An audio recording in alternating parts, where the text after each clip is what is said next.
छत के नीचे आए हैं। अगर याद किया जाएगा बलिया को किसी भी कार्यक्रम में तो गंगा फाउंडेशन सभागार में उपस्थित हमारे क्षत्रिय समाज का ये कार्यक्रम याद किया जाएगा। क्षत्रिय समाज जिंदाबाद। मंच पर उपस्थित सभी सम्मानित अतिथिगण का स्वागत और अभिनंदन है। समय को देखते हुए औपचारिकता पूरी करते हुए सभी को प्रणाम करता हूँ। वाले हैं आप सब अपने को आर्थिक रूप से इतना मजबूत कीजिए कि दूसरे लोगों के पीछे घूमना न पड़े। आप लोग अपनी शक्ति को पहचानने का कार्य करें। आप लोग जिस भी क्षेत्र में हैं अपना सम्मान पाने के लिए दूसरों को सम्मान देना पड़ेगा। पहले के जो भी राजा महाराजा हुए हैं, जो भी इतने वर्षों तक शासन किए हैं, सभी समाज के सभी व्यक्तियों का ख्याल रखते हुए किसी डर के बल पर इतने वर्षों शासन नहीं किए थे। वो सभी वर्गों को समाज का ध्यान रखे थे, सभी वर्गों में भाईचारा स्थापित किए थे। इसलिए आज समय कहता है कि हम लोग क्षत्रिय होते हुए भी जितने भी समाज में वर्ग है सभी का सम्मान करेंगे तो आपका सम्मान खुद ब खुद बढ़ जाएगा। इसलिए मैं सभी से आग्रह करता हूँ कि क्षत्रिय समाज का इतिहास स्वर्ण अक्षरों में लिखा गया है और आगे भी लिखा जाएगा।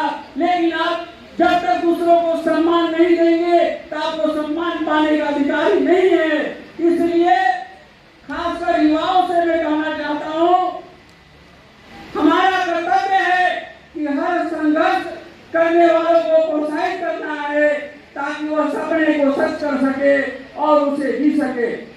जब तक आप खुद पर भरोसा नहीं कर सकते तब तक आप भगवान पर भी भरोसा नहीं कर सकते। जितना हम दूसरों की मदद करते हैं हमारा दिल उतना ही निर्मल हो जाता है।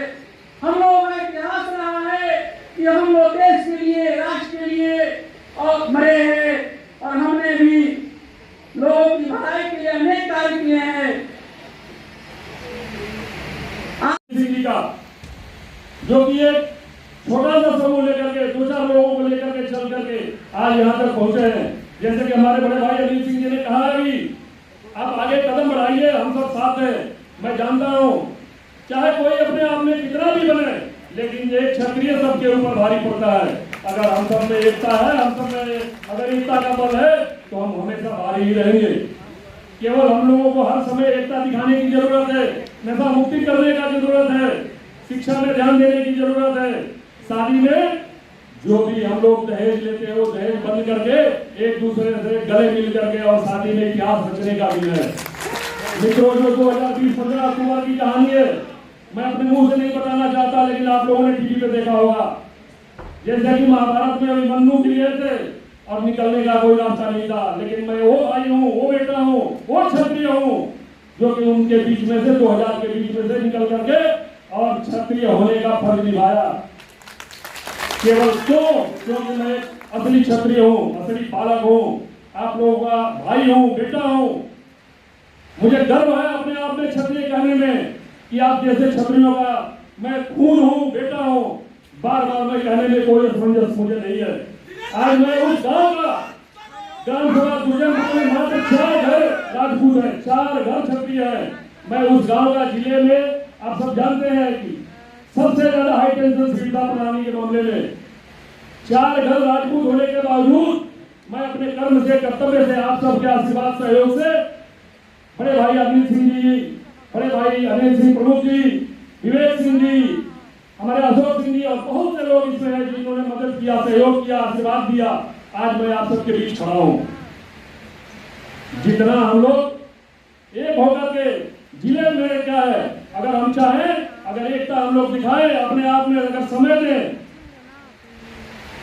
दुनिया की कोई ताकत इस क्षत्रिय को घुमा नहीं सकती, दबा नहीं सकती। मित्रों, मैं ये दावे के साथ कह सकता हूँ कि बड़े भाई अनिल सिंह इस कारणों को लेकर के चल रहे हैं। हम सबका कर्तव्य है, हम सबका फर्ज है कि उनका कंधे से कंधे मिला करके चले और उनका अपना जितना भी सहयोग हो वो दें। स्वस्थ शरीर ही दुनिया का सबसे बड़ा धन है। धन कोई पूंजी नहीं है, धन आएगा जाएगा, लेकिन एकता अगर रहेगा तो कोई भी नेता, कोई भी माई का लाल आपसे डरने का काम करेगा, आपसे झुकने का काम करेगा। लेकिन हम लोगों के अंदर कटिबद्धता होनी चाहिए कि अगर अनिल जी कह दिए कि यहाँ पे 11 बजे आना है तो हमारा काम है 10:30 बजे वहां पहुंच करके और क्षत्रिय भारत महासभा को आगे बढ़ाने का काम करना है। इन्हीं शब्दों के साथ मैं अपनी वाणी को देता हूँ विश्राम। जय जय श्री राम। ऐसे लोगों के साथ खड़े हो। कभी न्याय के लिए आप लड़ाई लड़ते थे और संगठन का उद्देश्य हमने कहा है कि एक मनुष्य को इस संसार में किस तरह से रहना चाहिए प्रभु श्री रामचंद्र जी ने करके दिखा दिया है कि पिता के साथ क्या व्यवहार करना चाहिए, भाई के साथ क्या करना चाहिए और जो दुराचारी अत्याचारी है उसके साथ कैसा रहना चाहिए। तो हम चाहते हैं कि जो भी संगठन से जुड़े, हम हर मीटिंगों में कहते हैं कि जो लोग जुड़ जाएं कम से वो राजा रामचंद्र जी के आदर्श पर चले।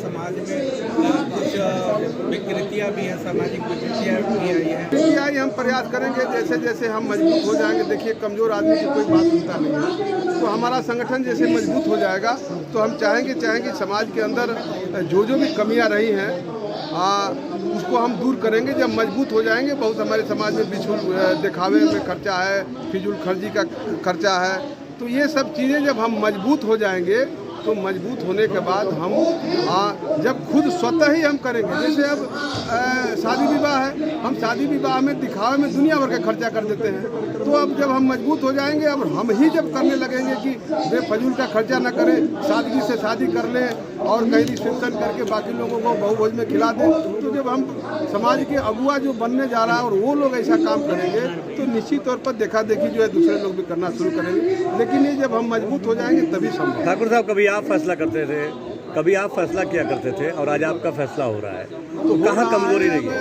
कमजोरी ये है कि ये राजतंत्र चला गया, जमींदारी चली गई, अब लोकतंत्र आ गया। अब वो जो सत्ता की कुर्सी पर बैठेगा वो चाहेगा वही फैसला कर पाएगा। कानून बन गए, नियम का पहले राजे रजवाड़े जो चाहते थे वही होता था। अब जो लोकतंत्र में कानून बन गया, कानून पर जो बैठ जाएगा, चाहे किसी पर का आदमी अगर मुख्यमंत्री प्रधानमंत्री हो जाएगा, जो चाहेगा वही करेगा। ठीक।